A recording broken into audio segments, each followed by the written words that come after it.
morning, everyone, and welcome to your Monday morning espresso shot. Thank you so much for joining me this morning.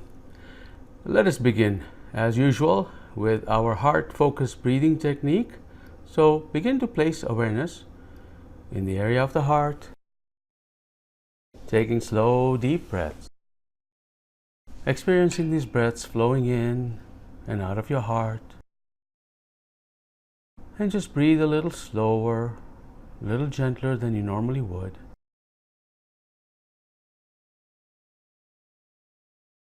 And breathe in this way very slowly and very gently.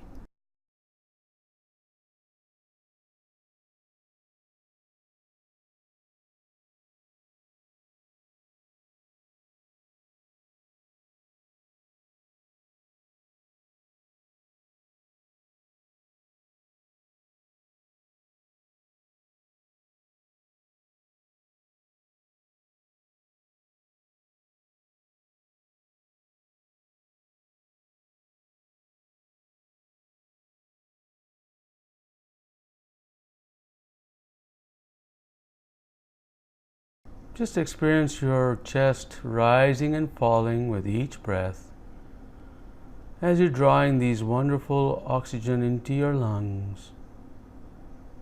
Placing awareness in the area of the heart and just allowing this to flow into your heart energetically. And exhale from your heart energetically.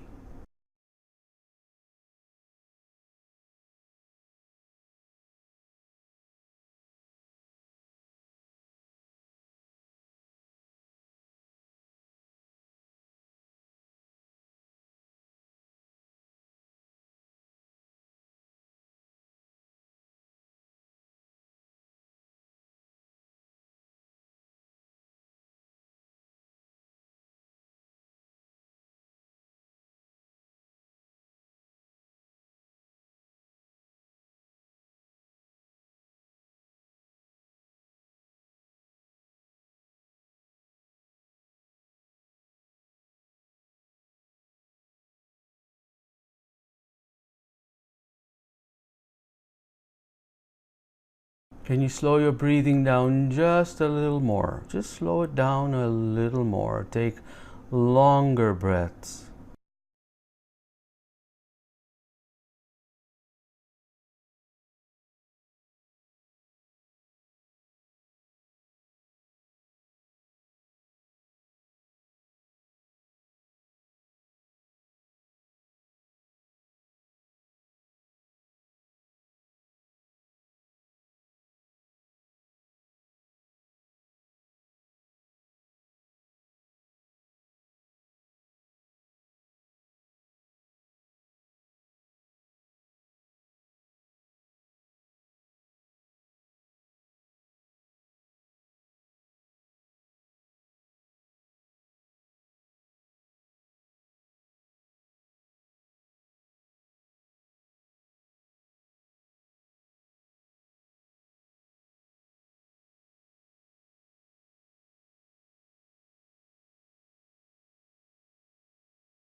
Excellent. Thank you so much for joining me this morning.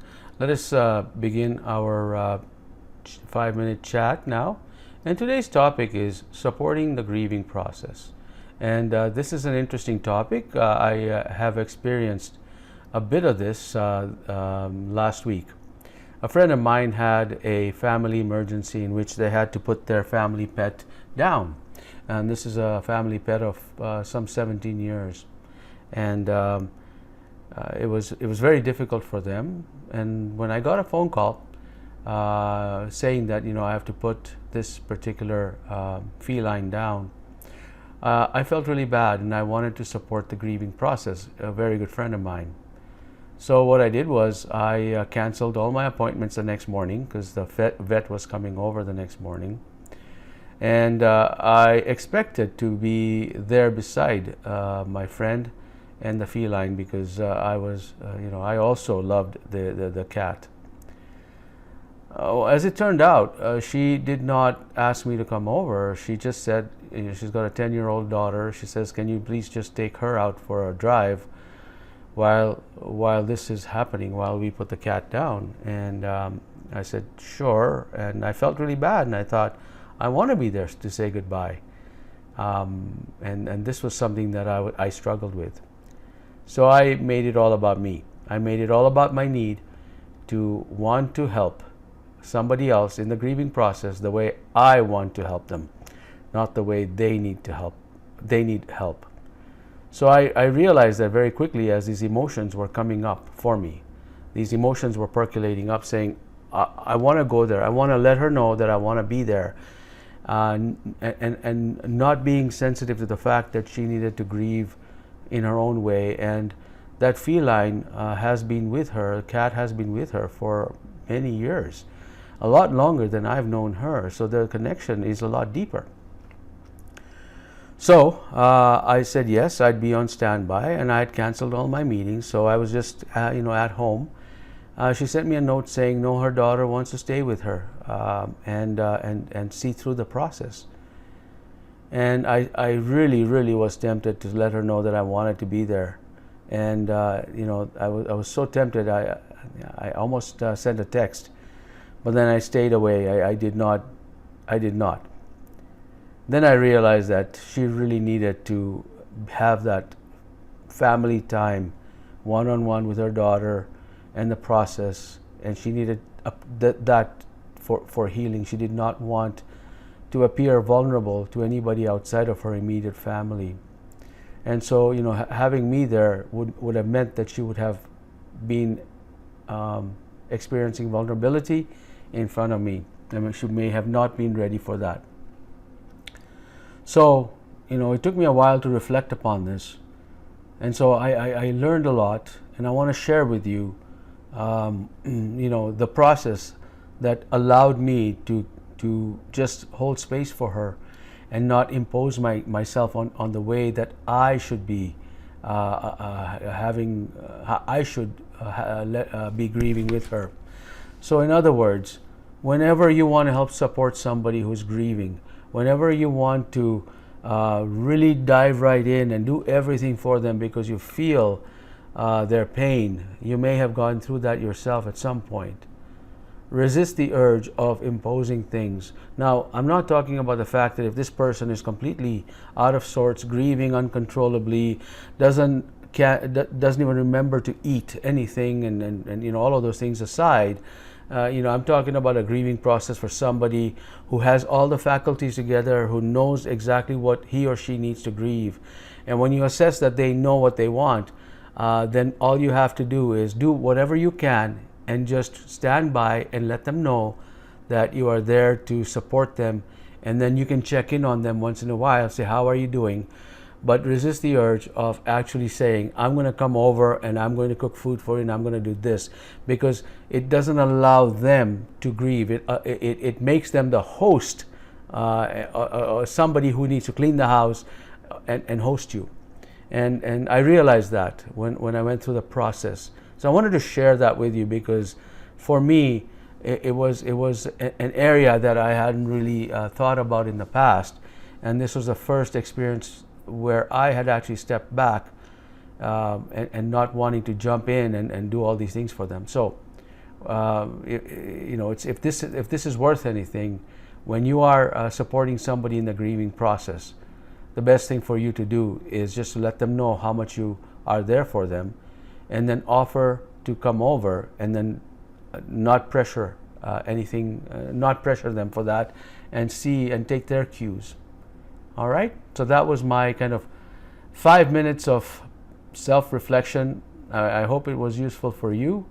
And now let us begin to do this practice, which is something we can do for the grieving one. We can always help them by just being centered ourselves. And once we're ourselves centered, the right words will come from our mouth. So let us begin to place our awareness in the area of the heart. taking slow, deep, gentle breaths. Visualize these flowing in and out of our hearts. And now, summon up regenerative emotions. These are compassion, gratitude, appreciation. So as you bring those emotions forth, what will happen is that you will begin to feel lighter. You will overcome adversity. You will arrest the stress response. And you will find that deep joy that's wanting to come out for a long time. So let us take these slow, deep, gentle breaths. Experience feelings, elevated emotions of gratitude, appreciation, love. And take a few breaths with a gentle smile on your face while you're experiencing these feelings.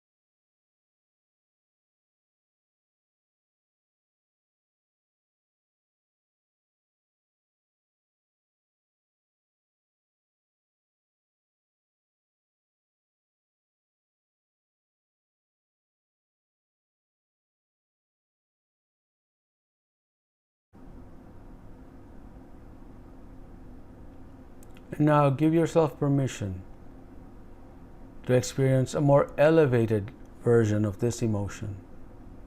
So just go into your heart and just ask your body to allow you to open up to a higher level, a more elevated expression of this emotion, and just feel it.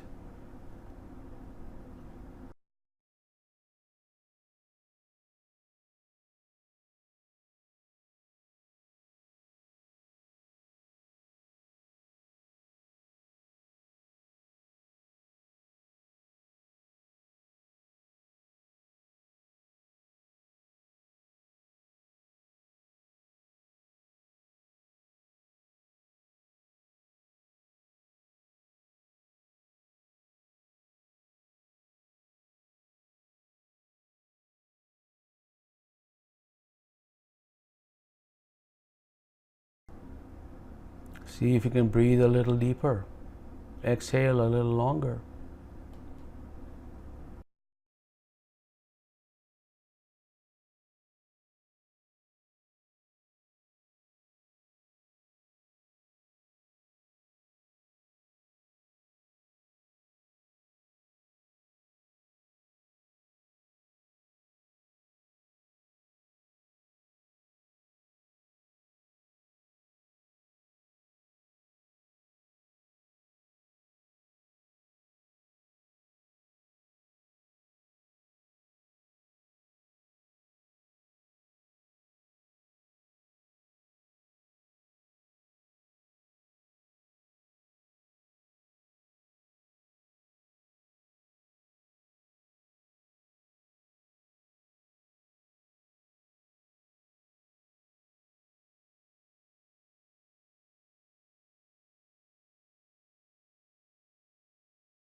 Thank you so much for joining me this morning. That is 15 minutes of your Monday morning practice. I'm happy to take any questions you may have about this or another, or anything really that we've discussed in the past, or perhaps something that's related to our own journey, personal journey, discovery. Happy to address that. Thank you for joining me. And while you're formulating your questions, I want to introduce you something that I opened up to the Banff event yesterday, or on Saturday, and I did a presentation and I talked about your personal ecosystem. This is a model that I've just developed in helping individuals achieve their greatest potential. And one of the things that I've developed is the ability to travel into these personal fields, articulation, on how you express yourself, and how the conduct or behavior lines up with your personal field. And this is something that I'm offering a coaching program on, one-to-one coaching. So if you want to enhance your ability to uplift, elevate, inspire, and give hope to all those who cross your path, schedule a 30-minute complimentary consultation with me, and we can see if this is something that would work for you. And in the email that I send out on this reminder and the replay, you will see a link to schedule an appointment at your convenience. All right. Questions and answers. More like responses. I really haven't been giving many answers, but I've been giving you some things to think about. So I guess it's more like questions and responses today. Anne, thank you. Hawaii, aloha. Thank you for your self-reflections. They are always inspiring and makes me reflect on my own actions. You're welcome. You know, there's nobody out there who hasn't really had to experience either grief themselves or supporting someone in grief. So thank you for your feedback. Cecile, in our oneness with all things and our connection with the various grids of Gaia, we can reach and help so many who are in difficult situations, something I've been learning. Yes, that's very interesting. Like in the example I shared, it was about me and a friend of mine who was going through this grief. But I'm sure that at every moment, at any moment in time, somebody's grieving something in the globe. There's 7 billion people. Chances are, at every moment, somebody's grieving something. And so, it's wonderful to know that, whether you know somebody who's grieving and you're trying to reach out to them, or you just know that somebody that you don't know is grieving, and you can just go into your heart and practice the practice we do, and just shine and then send them our love from the heart. So that is an amazing statement you made there, Cecile. Thank you so much for sharing that. Appreciate that. Are there any other comments or questions? Wonderful. Well, I look forward to seeing you next week when we talk about a different topic. Again, if you have specific topics you want me to talk about that you are curious about, send me a note, reply to the emails you get, and I'll be happy to incorporate that in my future espresso shots. Thank you so much for joining me today. Take care.